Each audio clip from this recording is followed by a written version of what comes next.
ئێمە وەکو فەرمانبەرانی گرێبەست لە هەرێمی کوردستان داوای بە هەمیشەبوون دەکەین کە نزیکەی بەس فەرمانبەری گرێبەست نزیک بە 25,000 فەرمانبەری گرێبەستێ لە دام و دەستگاکانی حکوومەتی هەرێمی کوردستان.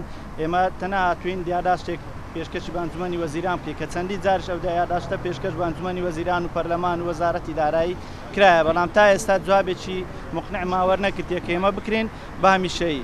ئێمە وەکو فەرمانبەری گرێبەست کە لە ئەرکدا وەکو فەرمانبەری هەمیشەیی ئەرکمان زۆرترە و دەواممان زۆرترە، بەڵام ئێمە هیچ حسابێکی شەهادە و دەرماڵەمان بۆ ناکرێت.